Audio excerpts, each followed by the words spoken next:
Este é mais um culto online, realizado pela Igreja Assembleia de Deus Central de Iguape. Domingo, às 8h30. Escola Bíblica Dominical. E às 17h30, culto de louvor e adoração a Deus. Terça-feira, culto de oração, às 19h. Quarta-feira, culto de ensino da Palavra de Deus, às 17h30. Aos sábados a partir das 18h, culto online. Nosso endereço, Rio 9 de Julho, 169 Iguape, SP, Brasil. Assembleia de Deus Central de Iguape, uma igreja bíblica. A paz do Senhor, meus queridos, que Deus abençoe a todos, no nome do Senhor Jesus. Muito obrigado, meu Senhor e minha Senhora, por estar abrindo a sua casa, para nós podermos aí meditar na Palavra de Deus. É muito importante, neste momento, nós estarmos reunidos como família e podermos ver aquilo que Deus requer de nós, pela sua infinita misericórdia, meditando aqui na nossa regra de fé e de prática, que é a Palavra de Deus. Vamos abrir a Palavra de Deus em Salmo de número 139. O versículo são 23 e 24. Olha só o que diz a palavra do Senhor. Sonda-me, ó Deus, e conhece o meu coração. Prova-me e conhece os meus pensamentos. Vê se há em mim algum caminho mau e guia-me pelo caminho eterno. Esse Salmo de Davi é muito interessante, porque Davi, ele está expondo, né, os três atributos de Deus. Claro que Deus tem outros atributos, mas são os três atributos do Senhor, que é a onipotência, onisciência e a onipresença, não é? E nós podemos ver lá em 2 Samuel, capítulo 11, na onde Davi, ele pecou com Betseba e matou o marido de Betseba, chamado Urias, né, para ficar com ela. Agora, observe bem que Davi, ele cometeu outros erros, né, que nós poderíamos aqui enumerar. No entanto, veja bem que Davi, ele aprendeu uma lição, que a todo momento nós devemos pedir para que Deus, olha, eu e você, né, e Davi também aprendeu isso, mas nós também devemos aprender, que nós devemos pedir: Deus, sonda-me, ó Deus, e conhece o meu coração. Prova-me e conhece os meus pensamentos. Vê se há em mim algum caminho mau e guia-me pelo caminho eterno. Olha só, meus irmãos, como Davi, ele já está pedindo para Deus sondar o coração dele. Como Davi, ele está pedindo para Deus olhar para dentro dele para ver se tem algum caminho mau. Que nós possamos ser assim, meus irmãos. Porque muitas vezes nós fazemos coisas que parece que nem passa na nossa cabeça, parece que é uma coisa boa, parece que é uma coisa que vai trazer alguma vantagem para nós. E esse é o perigo, né? Trazer vantagem para nós. Parece que tudo que nós fazemos está correto. Mas a palavra do Senhor nos informa que nós temos que, o quê? Pedir para Deus sondar o nosso coração, provar os nossos pensamentos. Ele tem que ver se em nós há alguma coisa ruim e guiar por aquilo que é correto. É isso que o Salmo está nos falando. Por quê? Porque Deus é onipotente, Deus é onipresente e Deus é onisciente, e Deus conhece mais a mim e a você do que nós mesmos, do que qualquer pessoa. Deus nos conhece, meus irmãos. Isso é tão interessante, meus irmãos, nós estarmos meditando nessas coisas. Aí fica aquela pergunta para mim, o que eu estou fazendo? Né? Qual é a minha intenção? Qual é o meu objetivo? Tem pessoas que, por exemplo, vai para a igreja por causa do filho, por causa do marido, por causa do pai, por causa da mãe, né? Ou porque tem um namorado, né? Ou porque tem uma namorada. Mas se essas pessoas não incentivassem essa pessoa a ir para a igreja, a pessoa não ia de livre e espontânea vontade. A pessoa não ia. Tem uns que estão na igreja para querer ganhar fama, para querer ter holofote sobre si, falam que prega bem, que é o bambambam, que estudou teologia, que isso, que aquilo outro. Tem outros que têm muitos objetivos de pregar em outras igrejas, né, de pegar e mostrar que eles fazem e acontece. Então isso é muito perigoso, porque essas coisas vão acabar fazendo a pessoa cair num vazio. Porque a pessoa não tem um objetivo verdadeiro da parte de Deus. A pessoa não está fazendo de acordo ou de conformidade com aquilo que Deus o designou para fazer, não é? Isso é muito perigoso, meus amados. Nós caímos na frieza, né? E querer buscar ou querer usar a obra de Deus como trampolim para querer o sucesso, não é verdade? E esfriarmos no amor. Isso é muito perigoso para todos nós, não é verdade? Então aqui, em Mateus 22, versículo 34, diz assim: E os fariseus, ouvindo que ele fizera emudecer os saduceus, reuniu-se no mesmo lugar. E um deles, doutor da lei, interrogou para o experimentar, dizendo: Mestre, qual é o grande mandamento na lei? E Jesus disse: Amarás ao Senhor teu Deus de todo o teu coração, de toda a tua alma e de todo o teu pensamento. Este é o primeiro e grande mandamento. O 39 diz assim: E o segundo, semelhante a este, é: amarás ao próximo como a ti mesmo. Desses dois mandamentos depende toda a lei e os profetas. Olha só que coisa interessante, né, meus irmãos? Que coisa para nós estarmos aprendendo, não é? Não adianta meramente nós seguirmos um legalismo, não adianta nós obedecermos a palavra de Deus friamente, ou muitas vezes pegar a palavra de Deus fora de contexto e inventar outros mandamentos a mais para provar que nós somos servos de Deus. Porque aqui o Senhor Jesus, ele está falando com quem? Se nós formos ver o contexto, claro, nós vamos aí observar que Jesus está falando com os fariseus, muitas vezes o grupo dos saduceus, né? Ele fala com vários grupos. Então, os fariseus, nós observamos, né? E os saduceus eram pessoas que estavam querendo refutar o Senhor Jesus, pegar nele em alguma palavra. Mas só que eles eram muito frios demais, porque eles queriam só obedecer à lei de uma maneira fria. E quem interrogou Jesus aqui foi o mestre da lei, né? E diz aqui: e um deles, doutor da lei, interrogou para o experimentar, dizendo: Mestre, qual é o grande mandamento da lei? Qual é o grande mandamento da lei? Olha só, sempre existe aquela pergunta: qual é o grande mandamento, né? Então tem uns que acham que devemos obedecer tal, temos que fazer isso, fazer aquilo outro, né? Olha só, mas qual é o sentido da lei? Qual é o grande mandamento? Aí diz aqui, ó: Mestre, qual é o grande mandamento? E Jesus disse: Amarás o Senhor teu Deus de todo o coração e de toda a tua alma e de todo o teu pensamento. Quer dizer que nós devemos amar a Deus sobre todas as coisas, não é? É isso que Jesus está ensinando. Que nós devemos amar a Deus sobre todas as coisas, sobre tudo, né? Nessa vida aqui, nós temos que amar a Deus em primeiro lugar. Porque quando nós fazemos isso, isso não significa, observe bem, não é aquela religiosidade doente, né? Que a pessoa tem que se trancar no quarto, não vê ninguém, não é isso não. Né? Nós devemos entender. Amar a Deus significa que nós vamos nos desviar do mal.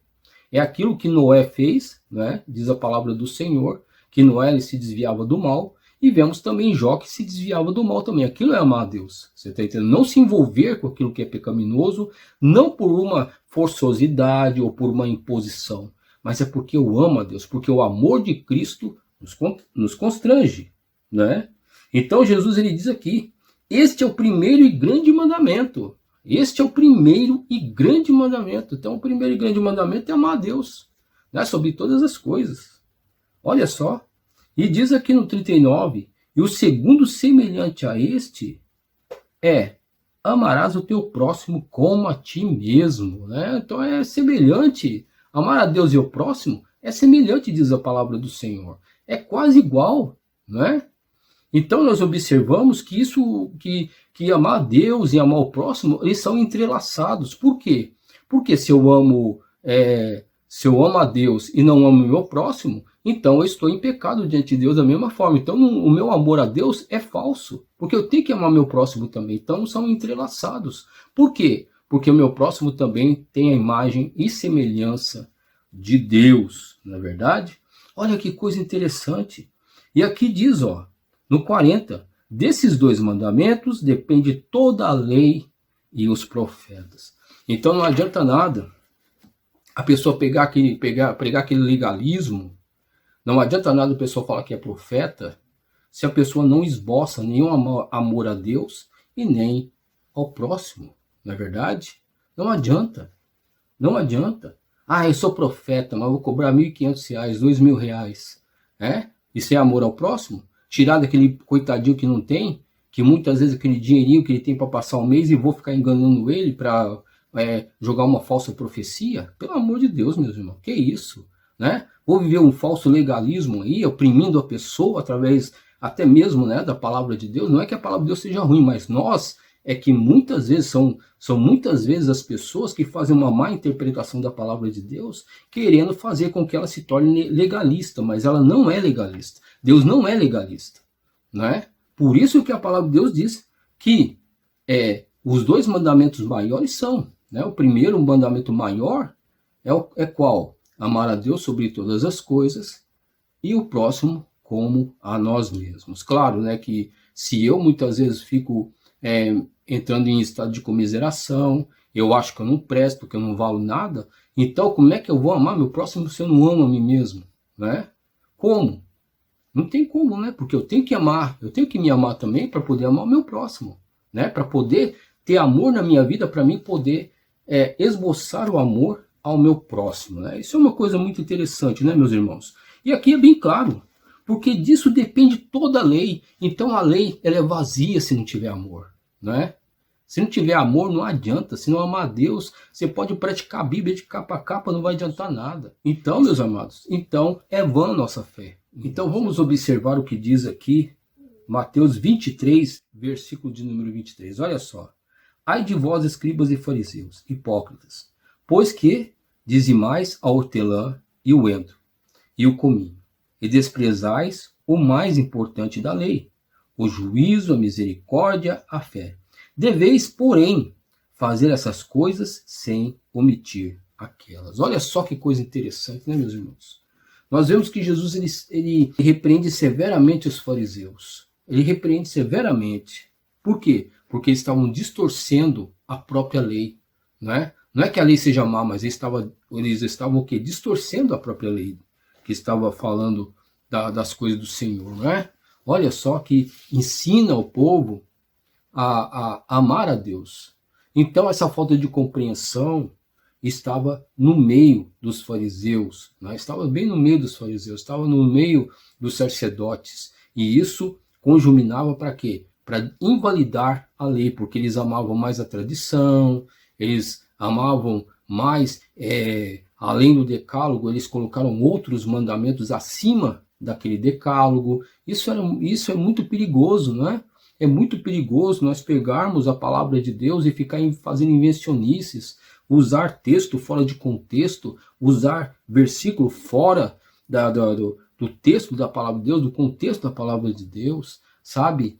Tenha misericórdia, meus irmãos, isso é muito perigoso para todos nós. E nós vemos que nos últimos dias as pessoas, os falsos profetas, os falsos pregadores estão aí para exaltar só aquilo na palavra de Deus que vai lhes trazer algum lucro, que vai lhes trazer um conforto e que vai explorar as pessoas. São espertalhões, né? Temos que tomar cuidado. Mas olha o que diz aqui a palavra de Deus, analisando o versículo de número 23. Olha só.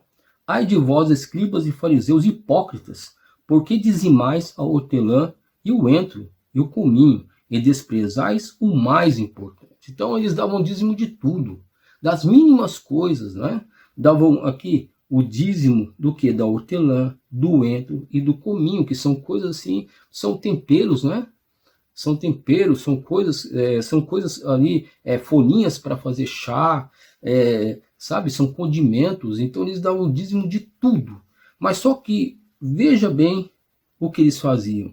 E desprezarem o mais importante da lei. O que é mais importante da lei? É o dízimo? Não é. O dízimo não é mais importante da lei. Não é isso que está escrito. Continuando aqui, o versículo 23, na parte B, diz assim: o juízo, a misericórdia.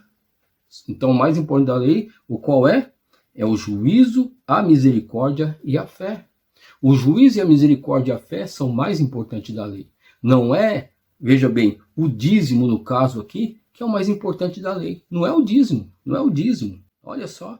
E diz aqui, deveis, porém, fazer essas coisas sem omitir aquelas. Então o dízimo, não é?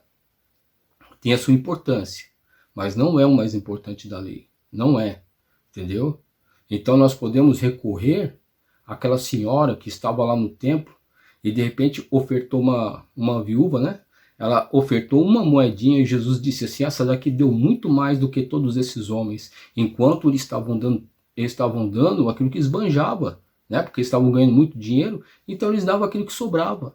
Então para eles não era importante, jogava lá no gasofilácio de qualquer jeito, de qualquer maneira, não considerava aquilo como uma oferta de agradecimento a Deus, mas aquela mulher, aquela pequenina moeda, ela dava de todo o coração, né? Dava de todo o seu amor, né? E isso foi muito significativo porque Jesus disse, olha, ela deu mais do que todos esses aí, né? Do que aqueles homens suntuosos, aqueles homens ricos, né? Olha só que coisa maravilhosa nós observarmos, né, meus irmãos? Então, muitas vezes temos que tomar cuidado para não negligenciar, né, o amar sobre todas as coisas Deus e o nosso próximo. Nós temos que tomar um cuidado, porque pela própria lei, pela própria palavra de Deus, dependendo da intenção do nosso coração, nós acabamos negligenciando, né, essas coisas que são tão importantes. Por que eu vou para a igreja?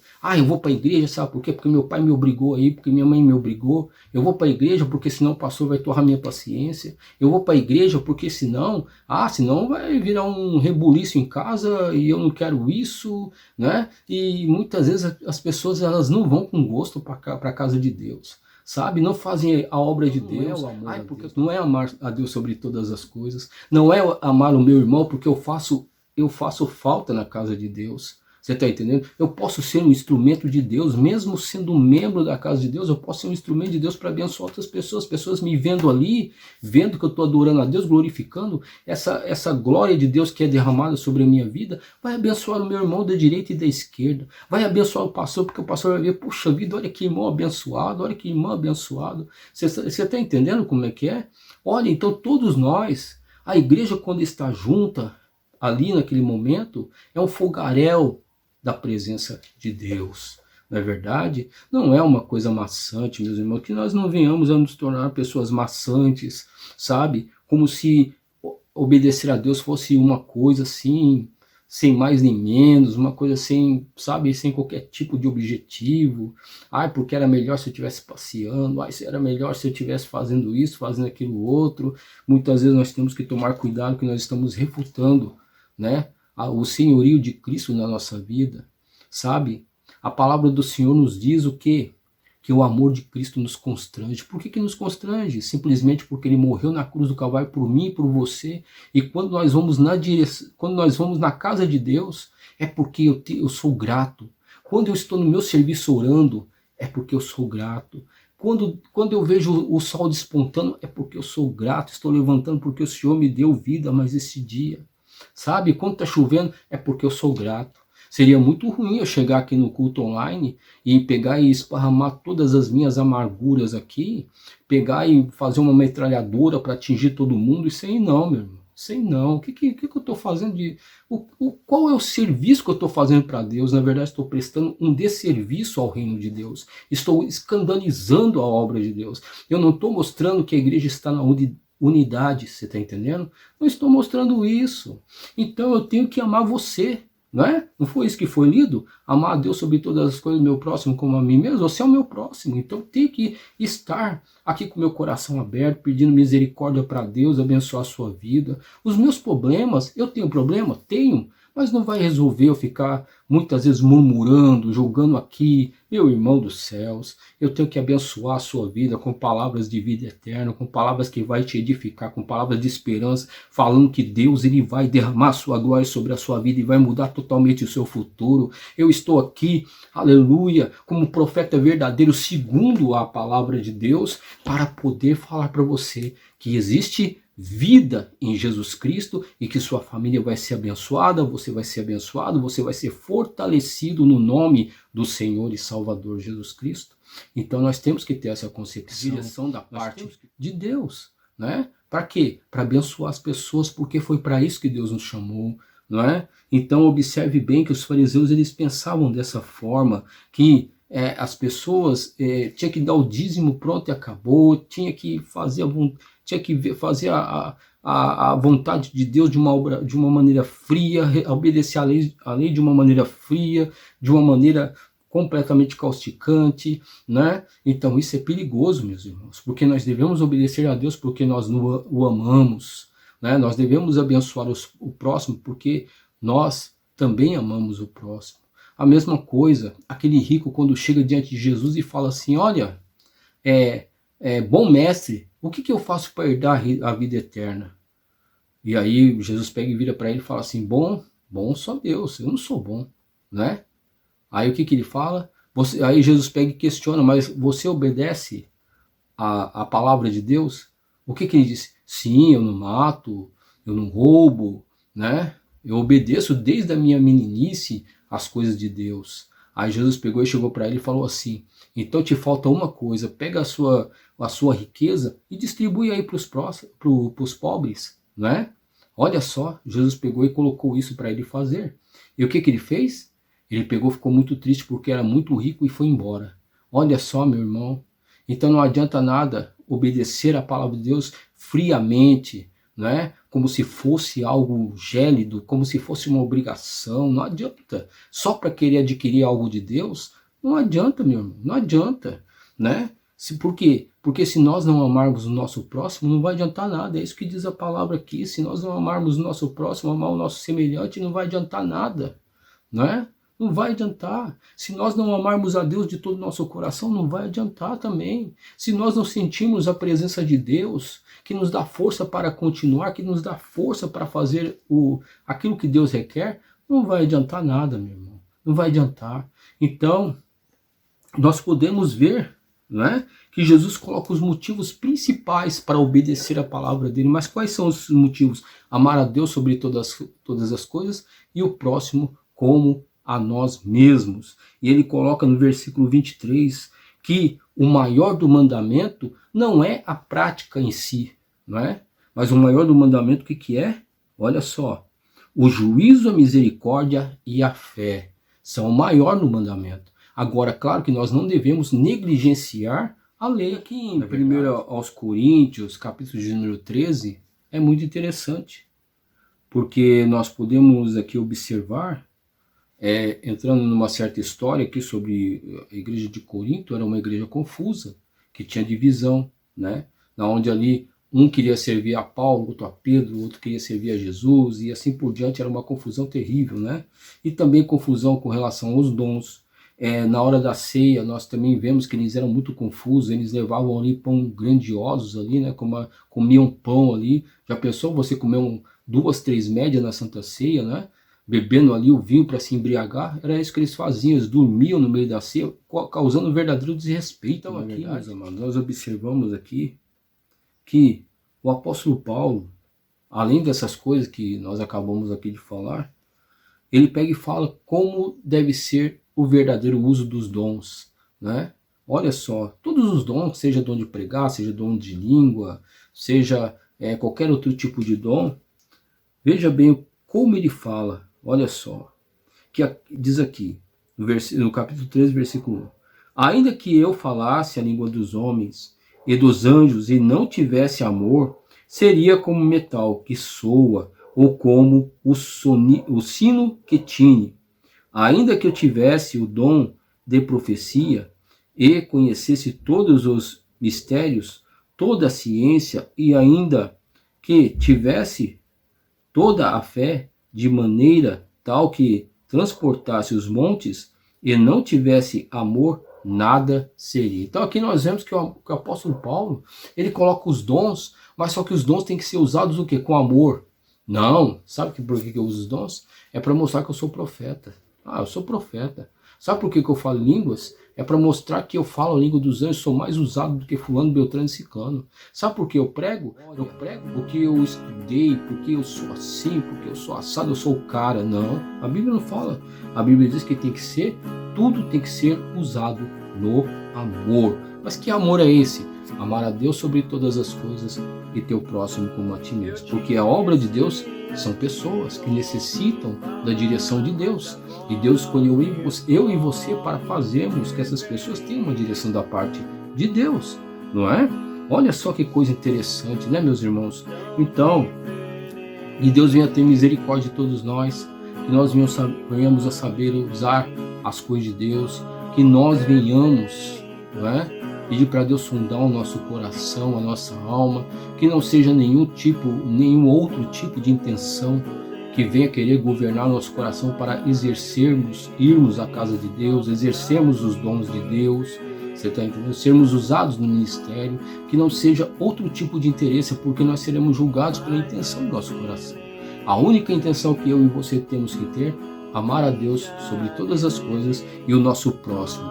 Então, nesse momento, vamos orar para a glória de Deus. Pai querido, Pai santo, muito obrigado pela sua palavra.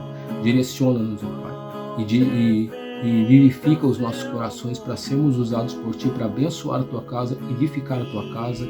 Em nome de Jesus. Amém. E graças a Deus. Que Deus te abençoe.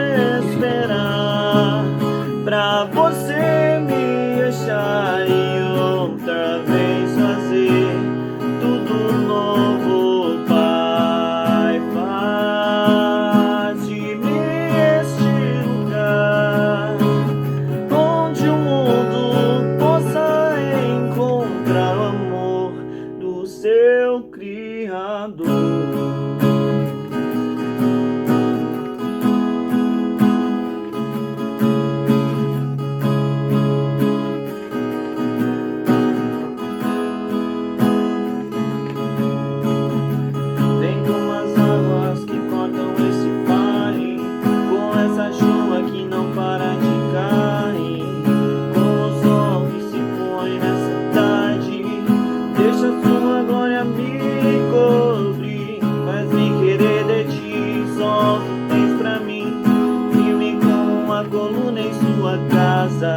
Sustenta-me como uma estrela ao seu redor, na gravidade da presença, e eu mal posso esperar pra você me achar e outra vez fazer tudo novo, Pai. Faz de mim este lugar onde o mundo possa te encontrar, e eu mal posso esperar pra você me achar e outra vez fazer tudo novo, Pai. Faz de mim este lugar onde o mundo possa encontrar o amor do seu Criador,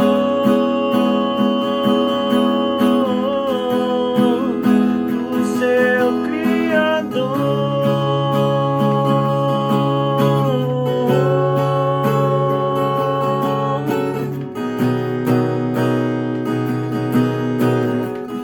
Meus olhos te encontrarão, teu coração achou o meu, e com o amor que o céu me deu, eu vou descansar. Meus olhos te encontrarão, teu coração achou o meu, e com o amor que o céu me deu, eu vou descansar. E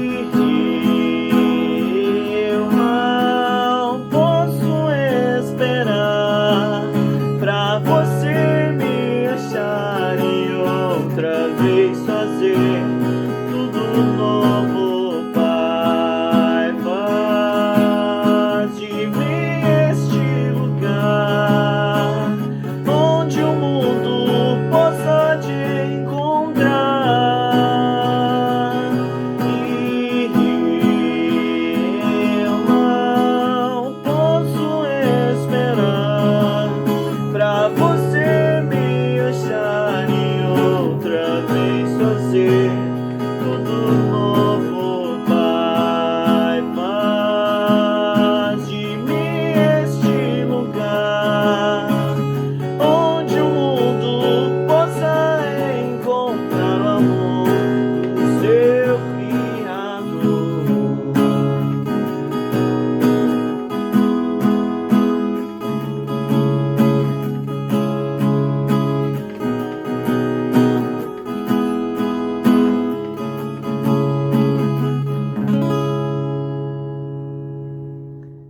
abençoe, que o rosto do Senhor resplandeça sobre ti e tenha a bênção do Senhor sobre a sua vida, sobre a sua família, e fique na graça e na paz do Eterno.